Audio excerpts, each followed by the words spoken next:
Voilà, nous nous retrouvons pour cette deuxième vidéo qui va traiter des méthodes nouvelles et de la psychologie.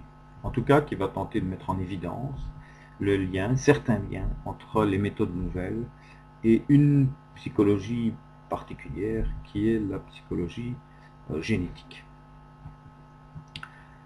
La première vidéo était consacrée aux précurseurs des méthodes nouvelles et elle nous a fait prendre conscience de quelques pédagogues qui se sont intéressés à l'un, l'autre ou aux deux postulats des méthodes nouvelles que je rappelle.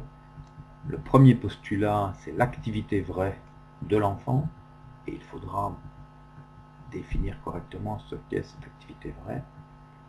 Le deuxième postulat, c'est l'interaction entre l'enfant et la société dans laquelle il doit s'insérer. Alors, cette première vidéo a aussi permis de comprendre l'importance des travaux de Jean-Jacques Rousseau, qui d'une part a traité de ces deux postulats, et d'autre part a ouvert la voie au nécessaire lien entre psychologie et pédagogie. C'est un des premiers pédagogues réellement à avoir tenté, souvent de manière intuitive, presque exclusivement d'ailleurs de manière intuitive, de mettre en évidence le lien entre psychologie et pédagogie. On pourrait même dire qu'il a associé, bien avant Herbart, philosophie, psychologie et pédagogie. Cependant, il faut constater deux lacunes aux travaux de Jean-Jacques Rousseau. La première lacune, c'est de ne pas avoir pu préciser ce qu'est réellement l'activité vraie de l'enfant, ce que fera les méthodes nouvelles, et plus particulièrement encore la psychologie génétique. La deuxième lacune, c'est d'avoir considéré l'éducation de l'enfant comme étant séparée, ou en tout cas comme devant nécessairement être séparée de sa vie sociale. Donc séparer éducation et vie sociale, il disait que la société est pervertie et qu'il faut donc éviter que l'enfant n'ait contact avec la société. On a expliqué dans la première vidéo que le lien entre éducation et société était extrêmement fort. Alors, il faudrait mettre ici en garde contre une doxa, c'est-à-dire une opinion régulièrement émise, qui situerait l'évolution de la pédagogie ou des pédagogies en fonction de l'évolution de la psychologie. Il faut constater que la pédagogie moderne, c'est-à-dire cette pédagogie que l'on a mise en place au XVIIIe siècle et même au XIXe siècle, et même pour une bonne part au cours du XXe siècle, cette pédagogie moderne n'est nullement sortie de la psychologie de l'enfant, on n'en a pas extrait une pédagogie, il n'y a pas eu de transfert direct, transfert qualitatif direct, comme on peut le faire sur la voiture de Monsieur Tout-le-Monde par rapport à ce qui se fait à partir des courses automobiles par exemple, ou à partir de la recherche sur les nouveaux matériaux. De facto, il y a un lien entre ce qui se fait entre les avancées que l'on fait dans le milieu automobile et la voiture de Monsieur Tout-le-Monde. L'autre profite des efforts que l'on fait pour améliorer les performances des unes. Reconnaissons qu'au cours du XXe siècle, c'est plus l'esprit général des recherches en psychologie qui va influencer la pédagogie moderne, qui va la secouer, qui va la vivifier, et qui fait qu'aujourd'hui dans les classes, fort heureusement, on n'enseigne plus tout à fait comme au XIXe siècle, même s'il reste encore quelques ersatz de pédagogie ancienne. Alors citez ici, complétez le livre de Jean Piaget, citez ici Philippe Mérieux, dans un ouvrage de Jean Husseil, il traite des sciences de l'éducation, et Philippe Mérieux nous dit ceci.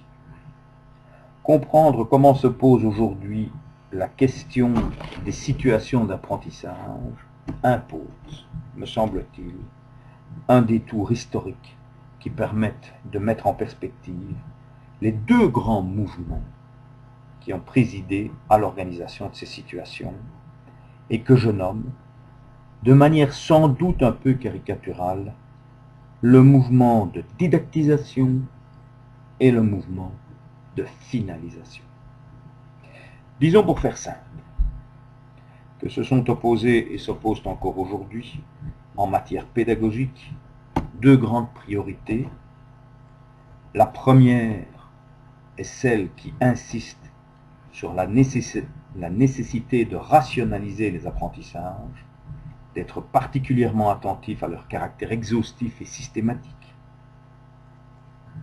La seconde est celle qui met en avant le fait qu'on apprend vraiment que ce qui a du sens pour le sujet, que ce qui s'inscrit dans une démarche volontaire et est réinvesti dans une activité librement choisie.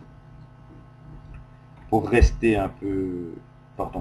dans un certain schématisme, disons que le premier mouvement, le mouvement de didactisation, le premier mouvement est celui qui a présidé à l'organisation de lieux spécifiques destinés aux apprentissages et encadrés par des formateurs, disposant de compétences distinctes des professionnels exerçant dans la vie active.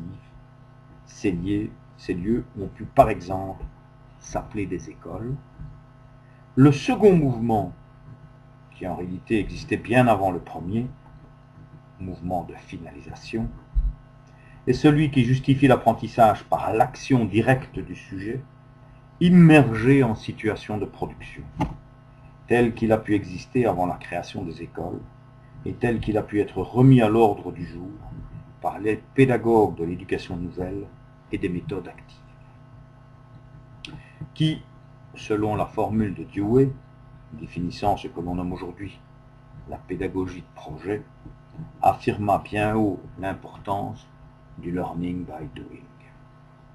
Alors ce qu'il faut comprendre dans cette citation de Philippe Mérieux, c'est que de manière générale, on pourrait qualifier les pédagogies à partir de deux grands pôles, un pôle plutôt didactique, qui s'intéresse au savoir, à la transmission de celui-ci, qui s'intéresse à la rationalisation du savoir, à son organisation interne. C'est ce mouvement-là que l'on retrouve énormément dans les écoles. C'est ce mouvement-là qui est pris en charge par ce que Philippe Mérieux appelle des formateurs disposant de compétences distinctes des professionnels exerçant dans la vie active. Et ces formateurs disposant de compétences distinctes des professionnels, ce sont les enseignants. Enseignants qui travaillent dans des écoles, c'est-à-dire ces lieux où l'on va didactiser le savoir, on va le rendre ingurgitable par les élèves. À côté de ça, un autre mouvement, ce qu'il appelle le mouvement de finalisation, qui est un mouvement un peu plus naturel, qui existait déjà bien avant que les écoles structurées n'existent, et qui ressemble un peu au compagnonnage, si vous voulez. C'est l'apprentissage en faisant. C'est l'apprentissage au sens premier du terme, faire pour apprendre. On mettait les enfants, les élèves, les apprenants en apprentissage, en entreprise, sur le lieu de la vie active.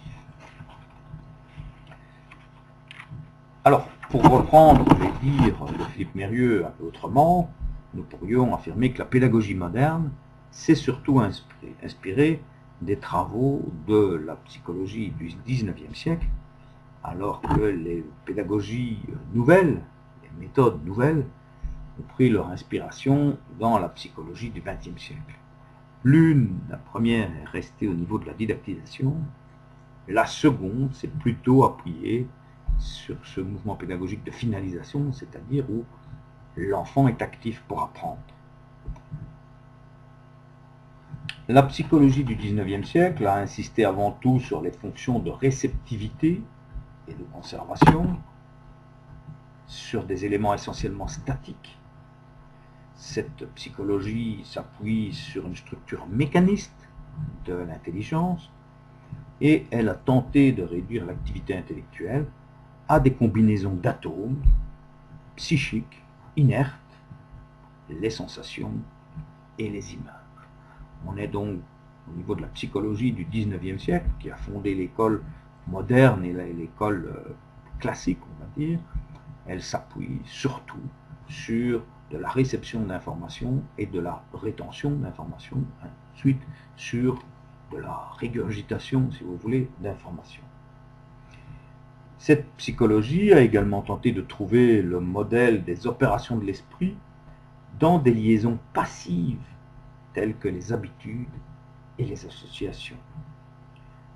La psychologie du 19e siècle est essentiellement empiriste et associationniste, et je vous renverrai pour ce faire au cours de psychologie des apprentissages du bloc 2, cours dans lequel on a mis en évidence et détaillé l'organisation de la psychologie behavioriste et donc de la pédagogie behavioriste ou associationniste. Alors, cette approche mécaniste prônée par la psychologie du 19e siècle s'oppose évidemment à l'approche de la psychologie du 20e siècle qui va postuler l'activité vraie du sujet. Donc il ne s'agit plus d'un phénomène mécanique, l'intelligence est quelque chose d'actif, quelque chose qui bouge, quelque chose qu'il faut mettre en œuvre, quelque chose à construire, et des psychologues comme William James, Dewey, Baldwin aux États-Unis, en France Bergson et Binet par exemple, en Suisse Claparède, ont insisté et montré que la vie de l'esprit, la vie intellectuelle, était une réalité dynamique, que l'intelligence relevait d'une activité réelle et constructive. Alors, les méthodes nouvelles, les pédagogies nouvelles, se sont inspirées de ces découvertes de la psychologie du développement du XXe siècle. Elles ont été mises en œuvre localement, dans des écoles ouvertes par des personnes telles que De Crowley ou Freinet. Et nous verrons dans la prochaine vidéo comment sont nées ces méthodes. L'objectif de cette deuxième vidéo étant de tenter de mettre en évidence le lien entre psychologie génétique, psychologie du développement et méthodes nouvelles.